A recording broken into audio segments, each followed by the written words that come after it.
Welcome, tourists. This is just kind of a short episode. Sandy and I wanted to go over the Salem book signing and talk about the questions that Marcus answered, as well as just some comments that I caught.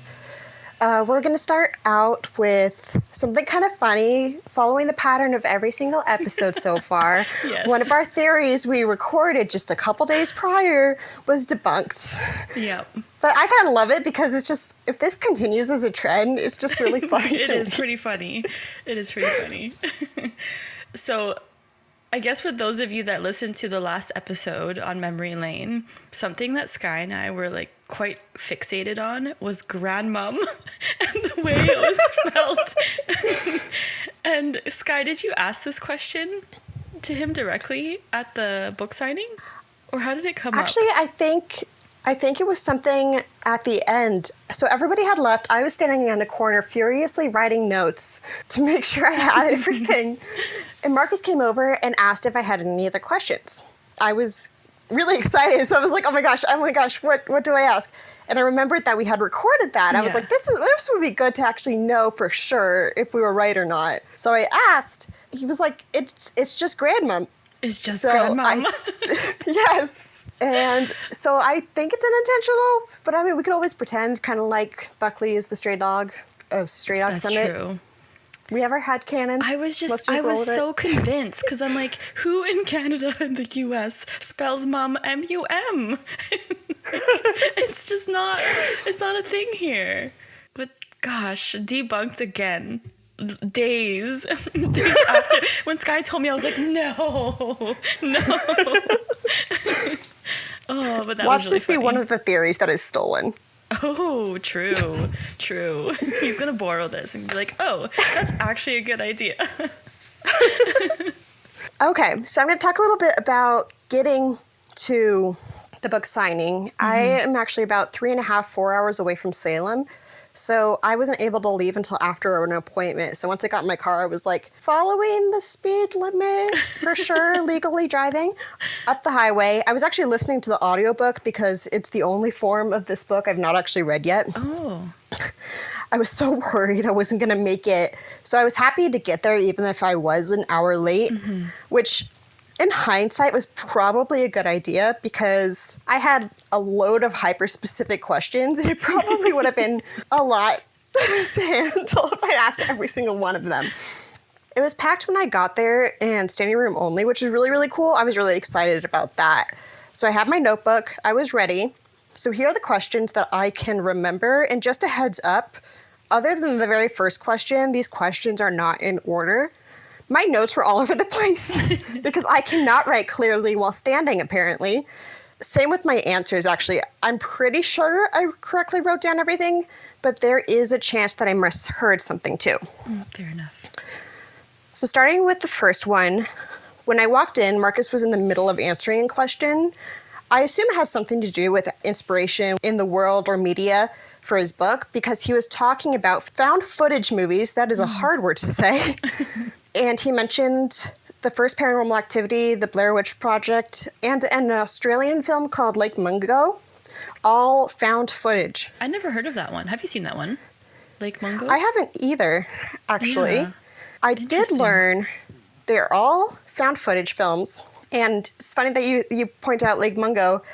I actually asked on the Reddit if anyone had heard of it, and Nightwalker3710 commented that, quote, Lake Mungo is a 2008 psychological horror film presented in the pseudo-documentary format with elements of found footage.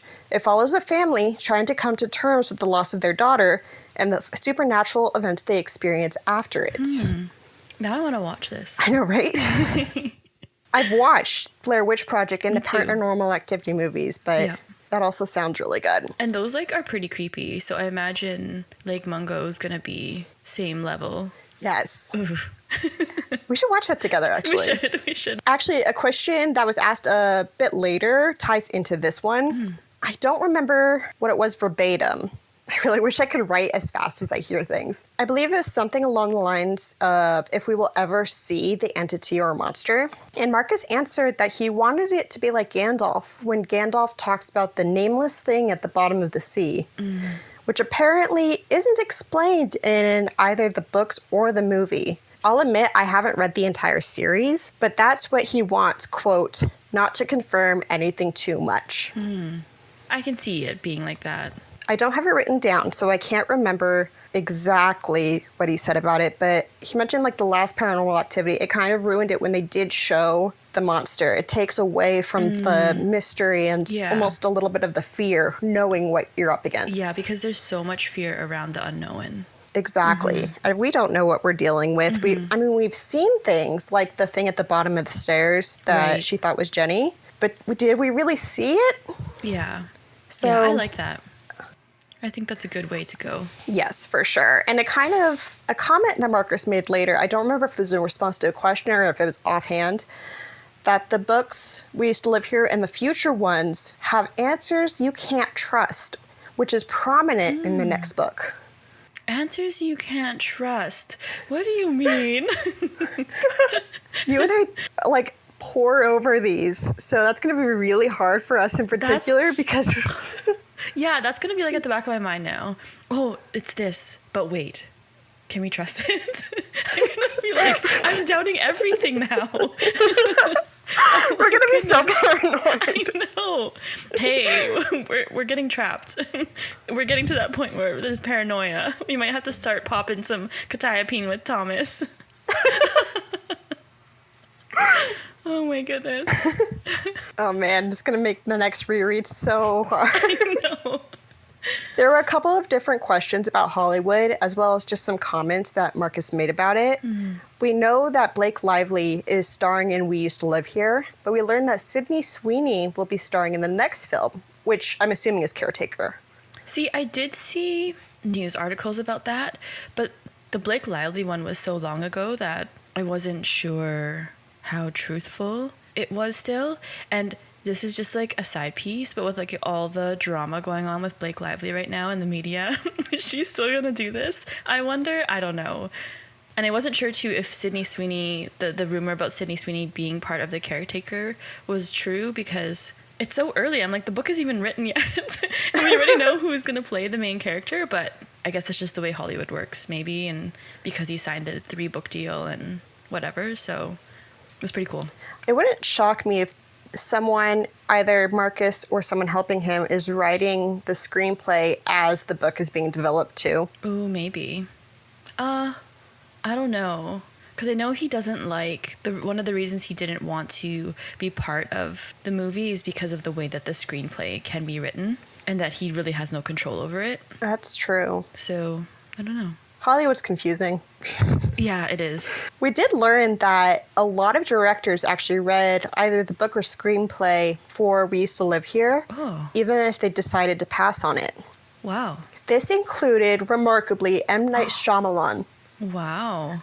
He read We Used to Live Here. He didn't take it up, but Marcus said, quote, even to have them reject it is an honor. Oh, yeah, I bet. That's pretty cool, though, for him to even pick it up, right? Yeah. Oh, my gosh. That's great for Marcus. Yes. I mean, he deserves it. This is an amazing book, and people need to know about it. Yep, exactly. Actually, we're talking about Blake Lively. A fun fact is that in an earlier draft, Shiloh wasn't quite safe, but I believe he said that Blake Lively would not star in a film where a dog gets hurt. Oh. Which, yeah. Oh, okay, so that's why Shiloh's safe. Which means Buckley must be safe. Exactly. I'm really happy because that means Shiloh and Buckley being stray dogs of Stray Dog Summit is more true than we think. Perfect.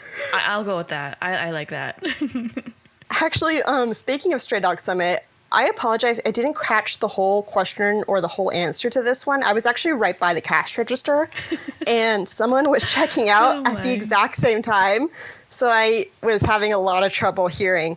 But so take this one with a grain of salt, or probably the whole salt shaker, really. Marcus mentioned that a comment from Mr. Dayton about Kettle Creek Mountain being called Stray Dog Summit was a throwaway line. And someone ended up asking, I think, if there were actual dogs there. I believe Marcus answered something along the lines of that being a theory he might steal, and that it might tie into the fact that Heather fostered dogs. He made another comment after that, but I didn't catch it at all.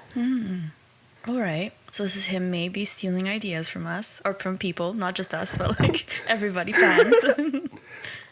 Okay. I kind of love that. Yeah, me too. It makes us part of the story. Yeah. Oh, yeah. I like that even more now that you said that. I think it's interesting, too, specifically that he mentioned that it might tie into the fact that Heather fostered dogs, because we know the next book is not a direct sequel to Eve's story. Right. But if he's talking about tying it into Heather fostering dogs, does that mean we will see Heather later? Oh, maybe.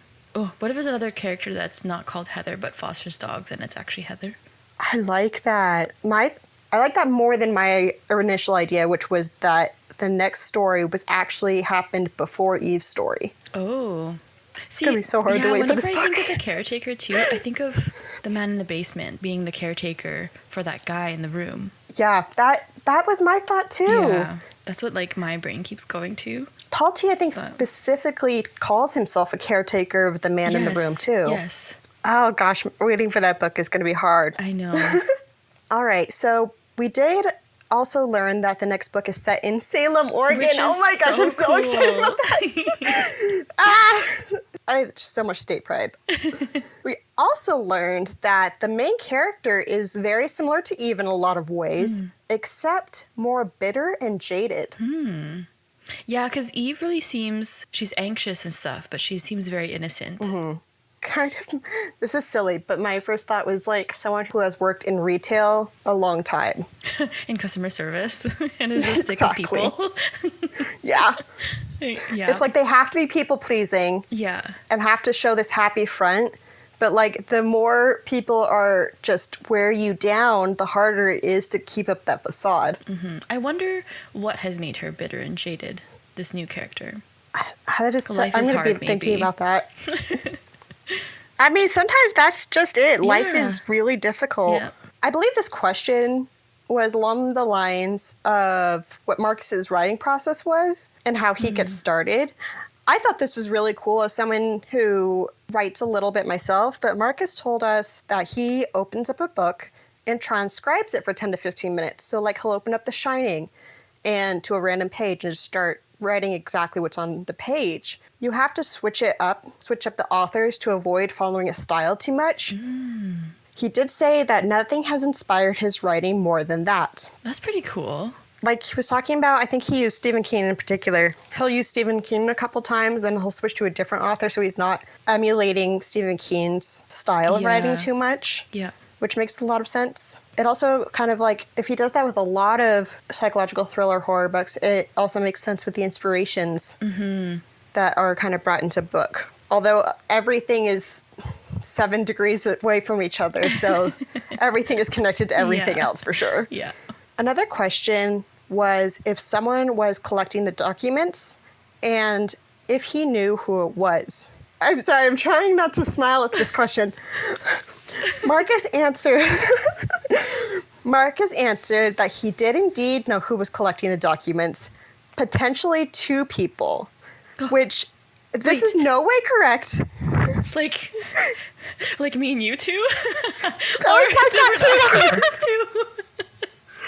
That was exactly my thought. So I was standing in the back being like, this isn't true, don't get excited, and then like screaming in my head. Oh my gosh. Sandy, you got your box, and mine's taking a little bit long because Oregon's postal service is a little weird. We have one distribution center in Portland, so any mail anywhere else in the state needs to go to Portland first before going back to you. So if I send a letter in my town just to someone else who lives here, it has to go to Portland first before coming back down to go to someone to their house. Bizarre. It's awful. It's really awful if you live over 300 miles away from Portland. Yeah. So that's a terrible setup. There's a whole lot. I could get into that, and it's not important right now. But I've been watching the tracking religiously, and it actually passed me on the highway essentially to get to Portland. Oh my gosh. And it should get here this week, but we were talking about the documents, and I think you got your box, right? I got my box like right away, but it helps that it was sent from Canada and I'm on the same coast. So it came in a couple of days, but we're waiting to open it together. And in the photo, the box looked bigger But when I got it, I was like, oh, this is actually so small. It's probably the size of the book.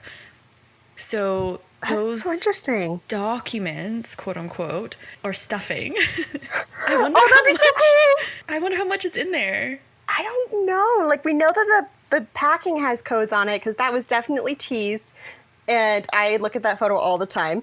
But I wonder, it could be maybe there are documents because those are flat underneath the book. Yes, or like in the book. You know when you open it? Oh my gosh. Getting back on track. So the first question I ended up asking was what Nightwalker on the Reddit wanted me to ask, because if I could only ask one question, I wanted to make sure it was that one because I did promise I would ask. So Nightwalker asked if Old House was connected to liminal spaces. An example that Nightwalker brought up was that a lot of the photos with hidden messages depicted what could be considered liminal spaces, like empty hallways, empty rooms. Marcus answered this one very, very carefully, actually. He even said he was practically speaking in legalese to avoid confirming or denying anything. So the answer was, Old House being a liminal space is one interpretation of it if you have to try to nail it down to just one. Liminal spaces being one element is a reasonable assumption, which liminal spaces are kind of like transition.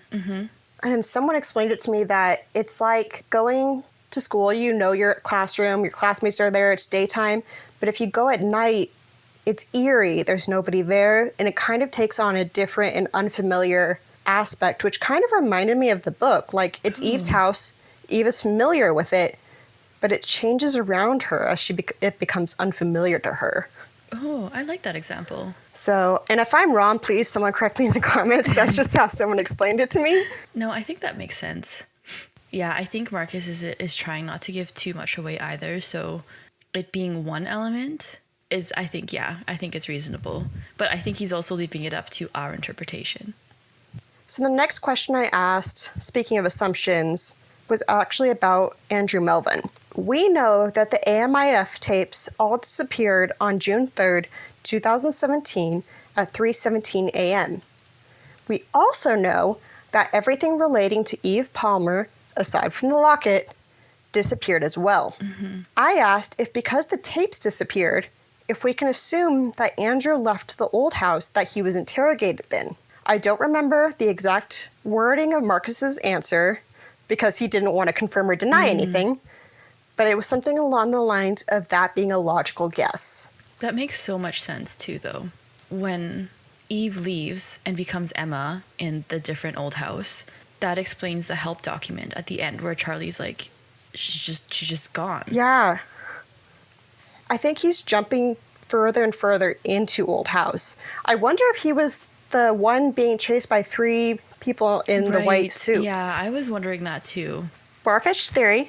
Andrew became Thomas. Thomas became the old man. Ooh. And he's lived there so long that he is now a guide and basically is trying to get out, but also trying to save people. Ooh. I like that Andrew could be Thomas.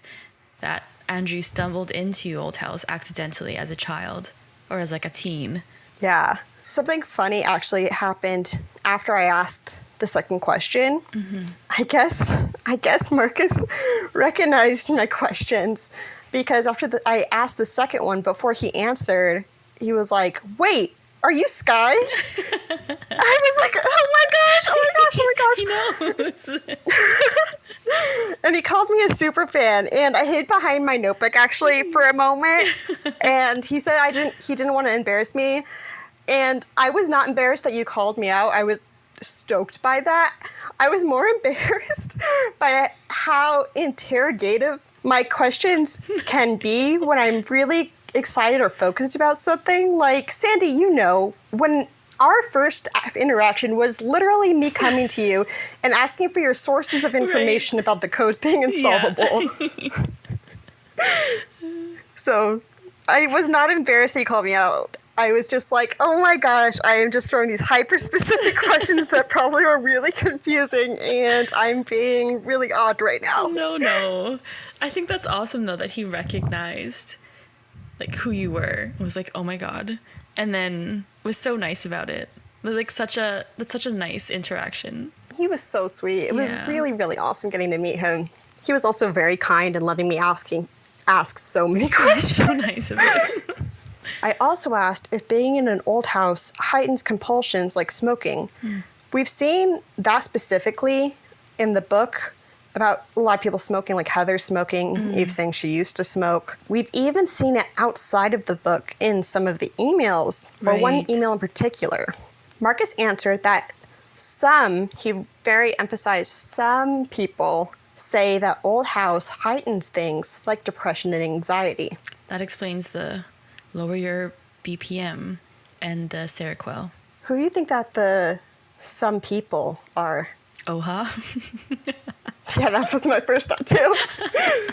Just like anybody in Oha, period. Yeah. It could be the people he sent into one of the wings of Old House. The researchers. Yeah. They also could just be part of Oha. Yeah. I feel like everything is always put onto Oha. I think you're right. I'm very curious if the other things we know about, like the rare toys and the high strangeness, also have connections to Oha. They definitely have a relationship because when I believe I emailed Oha about a photo, the 14C that we were missing. And they were like, wait, let me just check with one of my connections. I think they might have this. And then Rare Toys emailed me the photo. Oh, really? I didn't know that. Yeah. Or I didn't catch it when you told me originally. Yeah. Oh, that's Yeah, fascinating. so there's definitely like some intertwining. They know each other. Did Todd York email you? Like specifically? I think has it changed? I feel like it is still Todd York. But I don't think it was signed Todd York. No, it was signed the Rare Toy Forums team. Because they took Todd York's computer charger away. I was really curious if he was okay. Yeah, and the email still says Todd York, but it's not the emails aren't being signed, or mine wasn't being signed, Todd York. Putting that on the shelf with all the Yeah. other things we're realizing. This bonus episode is turning out to be longer. I'm sorry. Enjoy. I'm sorry. I was so excited about this.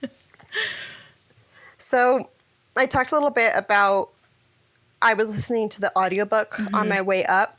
I swear every single time you reread this book, or I guess listen, you find something new. I never realized that when Thomas was talking about his mother carving things into the banister, that it was flowers, I remembered that, but also specifically horses. My first thought was, oh my gosh, we've heard of horses before in the book. So I asked if there was a connection between the horses Vera carved in the staircase and Paige's horse riding accident, and Kai wearing a hockey sweatshirt and Elijah playing hockey.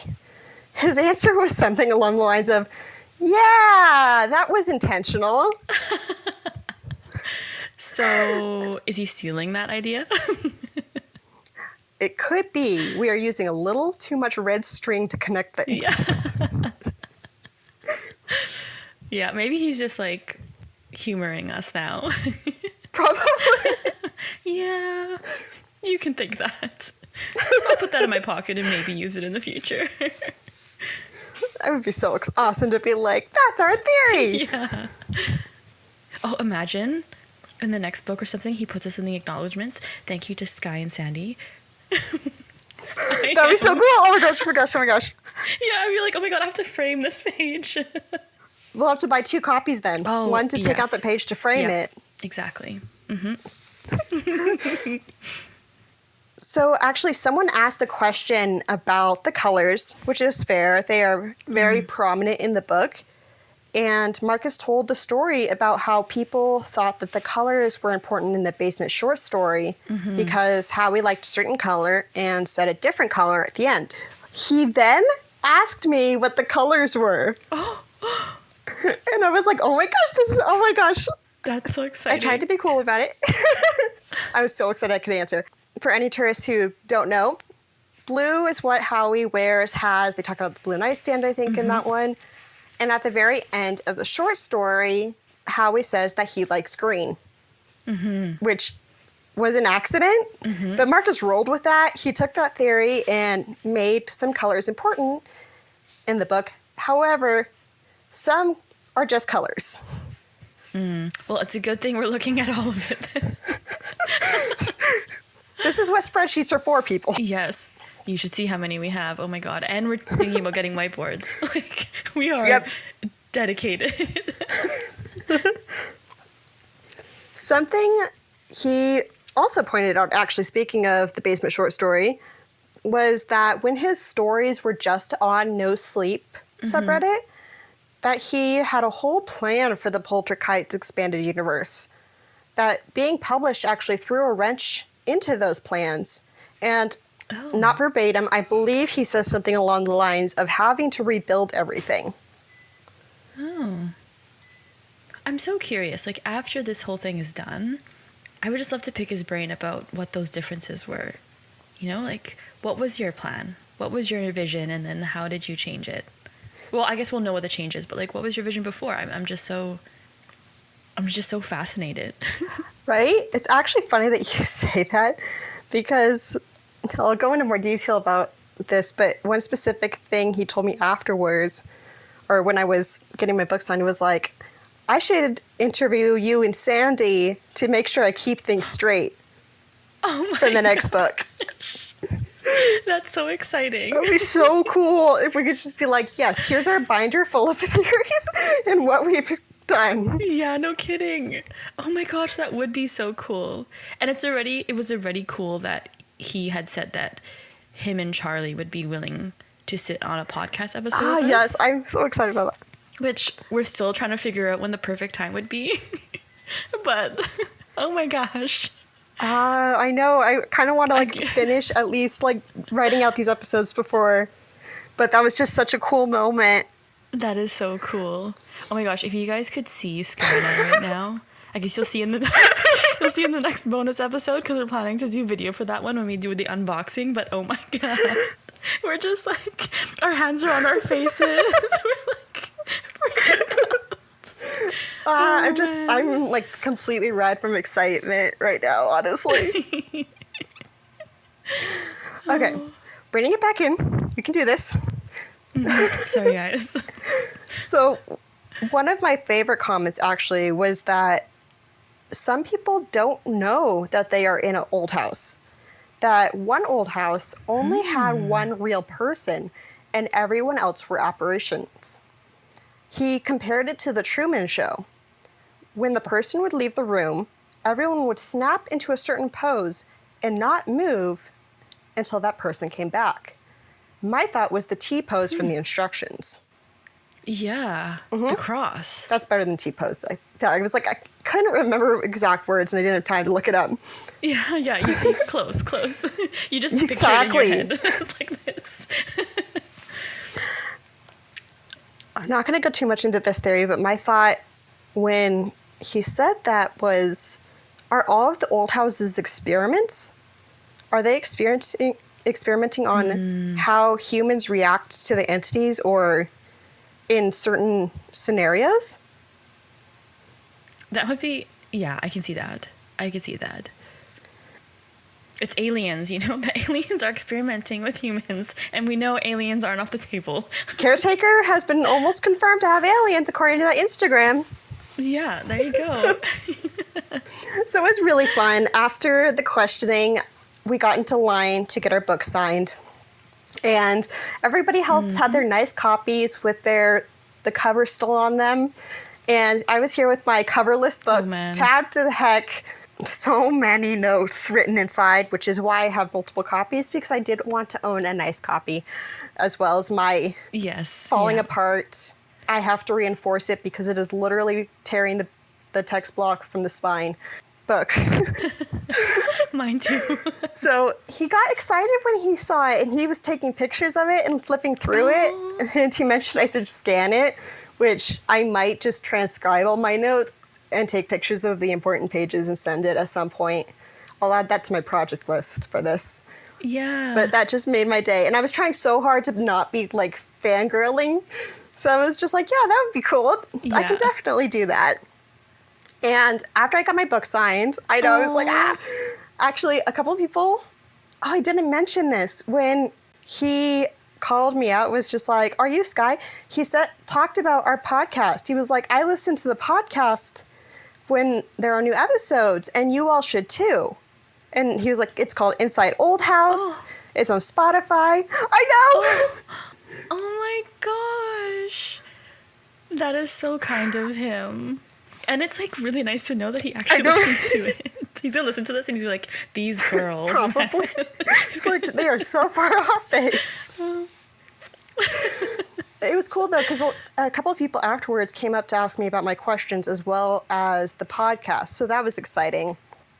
Oh, is. As everyone else got their book signed, I was standing in a corner, furiously writing notes again, trying to make sure I got everything down that I could remember because I have a terrible memory.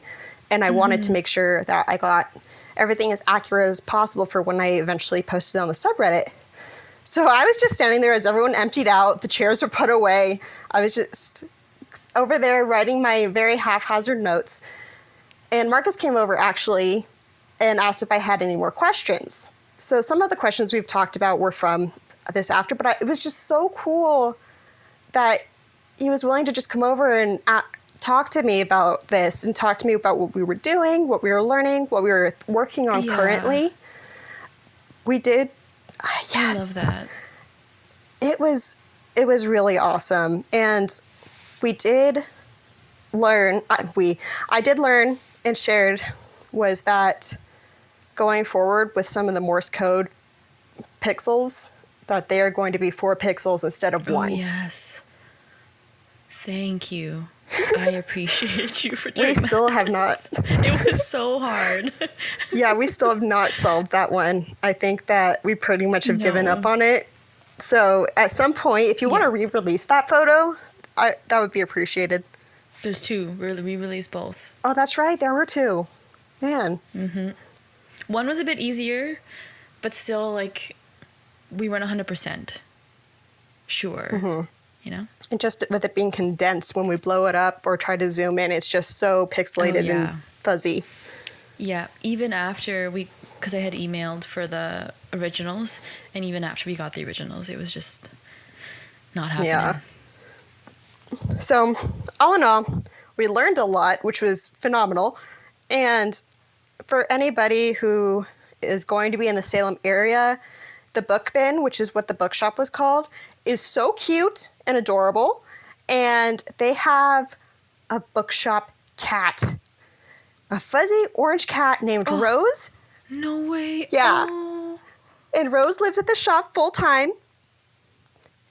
Oh my so there are 2 book bins, and there's a Corvallis one, and then I think there's a Salem one, and I might be getting mixed up, so Google it before you go. But I think not the Corvallis one has Rose. So, yeah, super cute, adorable cat that can hang around while you find a perfect book. I love that. So, go to this bookshop. It's amazing. Mm-hmm. Yeah, tourists, that was the end of our much longer episode than we were intending. Yes. We were expecting this to be like 15 minutes, but sorry. I hope you enjoyed and weren't too annoyed of our squealing. I'm sorry. We'll try to tone it down, but I can't promise anything for the packages. Yeah, that's, listen at your own risk. Can it be like turning down the volume post-edit? Yeah. So, as always, it was great being able to guide you, tourists, and we'll see you next time. See ya.